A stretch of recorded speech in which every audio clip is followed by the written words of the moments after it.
principal's office. And so they called my friend in, who is the special education teacher, and said, we just need to know what Johnny, we'll say Johnny, has been doing, chewing on all day, and showed it to them. And they were like, I have no words. I don't even know how this happened. And the principal said, well, I hope you get some words, because you have to call the mother and let her know what her son has been chewing on. No. Guys. So was your friend a man? Was there any females involved in this? No, there was all females involved with this. No men. All females. Okay. Because I could say honestly, the conversation had to be had from my friend with the mother, and the mother was obviously mortified. And the point that the mother made was, I know that you're going to have to tell this story over and over again, because you can't not share this kind of story, and she was like, I get it. This is crazy. I don't even know what to say, but they did find out. The mom? Yeah. She was like, she's totally down. She was cool. Like, she's like, I know this is going to be shared. But they did find out that it was a new pack of 2 that he had actually opened up and grabbed one out and stuff. Oh, thank God. That's good news. That's really good news. Oh, God, the testing. Oh God. Okay, so and oh God, I really thought you were gonna say a condom, and that's what I thought too. I totally thought that's where we were going, because we had baseball practice, and I was like, what the hell? And I looked down, and there are like 3 tied used condoms at the baseball field. I'm like, what the fuck? I'm like, all right, I need to get like some gloves. I need to clean this up.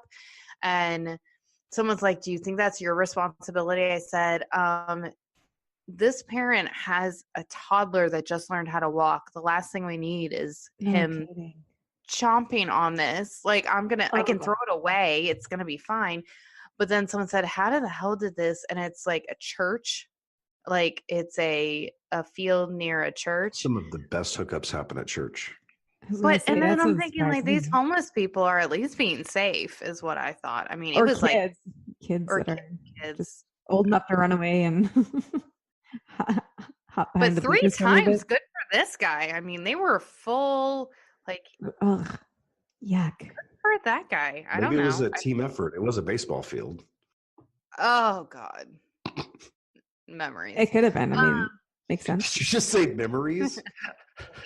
I'm just kidding. I would never do that. Anyway, next on the agenda. Hey, Brian, who are we not sponsored by? Today we are not sponsored by, oh, wait a minute. Don't buy another tampon. Try the Sustain Period Cup from Sustain Natural. Our reusable period cup is better for the earth, your wallet, and your vag. Soft, flexible design, available in 2 sizes, and money-back guarantee, and shipping is free. This gluten-free, all-natural, paraben-free, non-GMO period cup is also FDA approved. Do what's natural, vagina-friendly, and vegan-safe. Sustain Period Cup by Sustain Natural. Oh my God, what if he was gluten-free? Like, what if he's had a gluten allergy and he's like chomping on one that's not gluten-free? It's just the worst. This is just the worst, you guys. Oh, that'd be the worst. You know what? Here's the deal. I kind of feel like we're going to hell, but we've already established that. Bruce would have loved this episode. I didn't realize when we did that unofficially sponsored by that you were going to share that story of the special needs situation. It lined up nicely. It did. Well, God. The cups, though, every time you read that ad and the ad similar to it, it just grosses me out, man. I still can't get my mind around that concept. And my friend Jess, we talked about this last time, right? She uses them. Oh, does she? We didn't talk about it. Oh, okay. Her and I talked about it. I thought we talked about it on the podcast. Yeah, she uses them and she doesn't mind them at all. And I still can't, even though she told me details of it, I still can't wrap my mind around doing that. And then I watched Amy Schumer's new special on Netflix. Yes. That's what I was and she talks about the Kill Bill action. And I'm like, I can't ever do it. I'm tampons for life, I guess, because there's no way that's happening in my bathroom. Okay. I know we're running long, but my daughter had the fucking video at school today. Well, actually, it was they did a 2-parter for them. So they did part of the video. They doubled the fun. That's nice. And then they did it this week they finished it, and then they said this would be the time to ask questions. So my daughter, God love her, she goes, Mom, I already know kind of everything that they're going to say, but there may be some girls that need to ask questions. So I need to think of some questions to like kind of be the one to like ask some questions so people feel more comfortable. So like, and I was like, oh, that's that's real sweet. And so she had asked like, God, I can't remember. She came up with a couple of preemptive like questions to ask. And so then today we get in the car and I'm like, how did the video go? She's like, good. I asked the first question, it broke the ice. Some girls asked some other questions and then I thought of some other things and like it went really well. I'm like, okay, good. She's like, I'm a little confused on tampons. I'm like, okay. And she was like, but when we get to that point, I was like, I'll help you. She's like, I'm just kind of like wondering where it's going to go. I'm like, I'll help you. And she was like, does it hurt? And like just all the normal questions, but like it was so sweet and innocent. And then, but she was just so concerned about people feeling comfortable asking questions because she goes, not everyone has a mom that they can ask these questions to. So I want them to feel free to, oh God, love that. Bless her little heart. She's a good one. Got a good one. And then I told her about Thin X because of the Amy Schumer thing. And we had I was like, when Amy Schumer did, I'm like, I bet Thin X is going to pay her, but they're not going to fucking pay us. But I told her I can't do them either. I don't know. I know. To test these products, but I just, sorry. So I told my daughter, I said, they actually have these things called Thin X panties. And she goes, okay, how does that work? I'm like, I don't know. But she goes, how is that even possible? Like, I'm like, good question. I don't know. She's like, well, maybe if I get a period on a weekend, we can test it out because that doesn't quite make sense on how that actually works. So I'm like, God, I love you. Okay. Girl, yeah, her and I are in the same boat. Yeah. I don't fucking get it either. If I get it on a weekend, I'm good. If I get it done on a school day, I'm not taking a fucking chance. We're doing no testing on the school days. Test-free zone. So we are going to now get into Bruce. He was a lovely man. To give those who don't know him, he was extremely intelligent, unfiltered, and was just such a kind man. And so he would, when we first started the podcast, he was all in and he would be sending me technical things and like things for me to try. And like after about like 3 weeks of us emailing back and forth, he said, oh, of course, Cassie's in fucking Amsterdam. That makes sense. Disregard all my tech support, like help. I understand why sometimes it sounds a little wonky. Sorry if I've been blowing you up. And so he's super sweet. And so he sent us this Confessions of Weird, and Cass, take it away. All right. So typically we wouldn't read internal monologue that's written to us, but I wanted to give people an idea of kind of who Bruce was and how he spoke. He is a genuinely good guy and had a great sense of humor. So here we are. All right, ladies and gents, please feel free to edit as needed. It won't hurt my feelings. I only have one left. Just about everything I've written has been edited to a varying degree, so I'm used to it. I write a lot. The format has become a habit or a style, I guess. I clocked a little less than 5 minutes reading it aloud. Bless his heart for testing it. I know. Love the show. You all are fucking killing it. Thank you, Bruce. All right. We'll have a drink for Bruce after I get through this. Mm-hmm. All right. So how about tripping with my Boy Scouts troop? Yes, Bruce, I would love to hear about that. All right. I was around 15 years old and a member of the most insane Boy Scout troop ever. One badge, quote unquote, was rewarded for rolling a critically inspected proper joint. It was not enough for the doobie to look pretty. It had to perform. Sometimes a debate would arise requiring the badge seeker to duplicate or better his first attempt to roll the perfect joint. Four of us... Very interesting troop.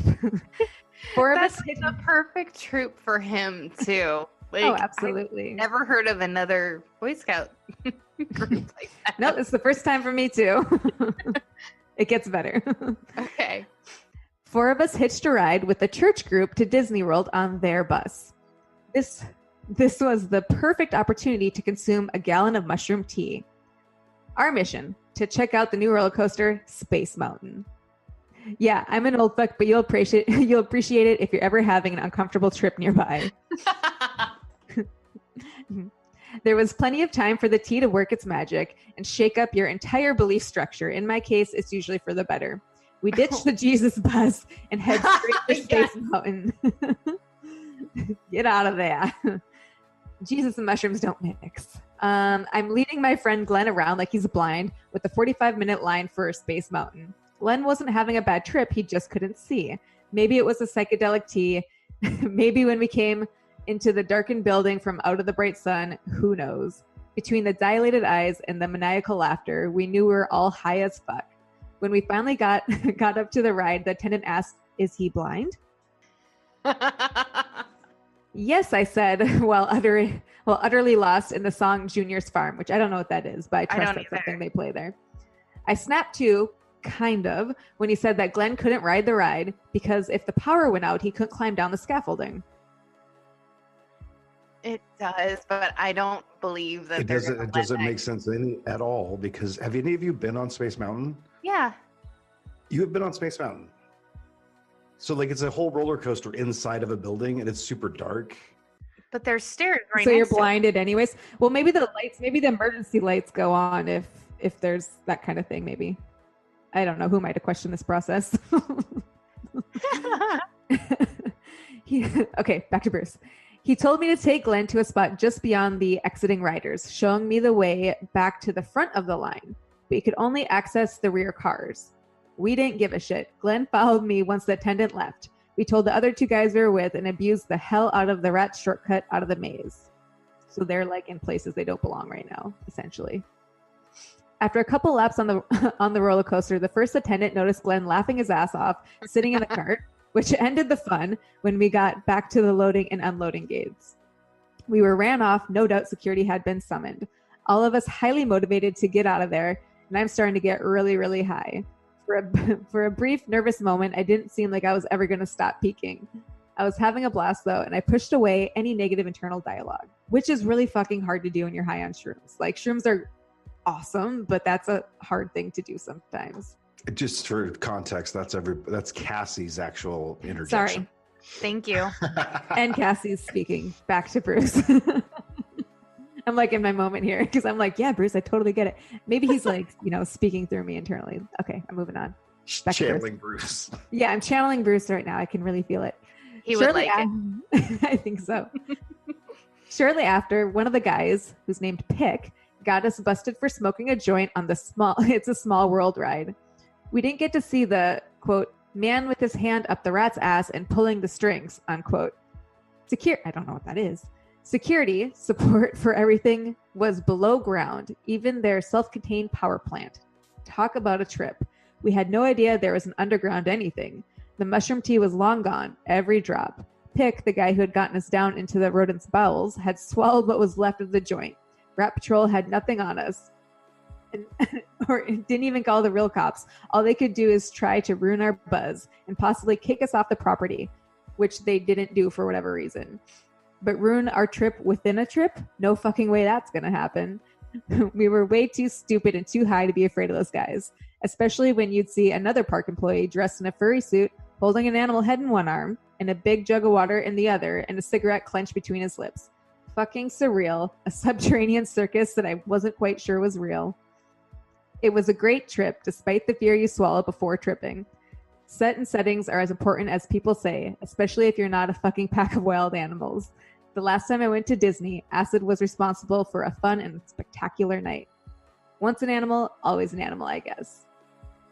Personal disclaimer from Bruce. Disclaimer and personal note on how I feel about psychedelics. This is a great public service. announcement, by the way. Ingesting any kind of psychedelic should never be taken lightly and or without people you trust. Psychedelics should never be taken by people with a history of bipolar disorders or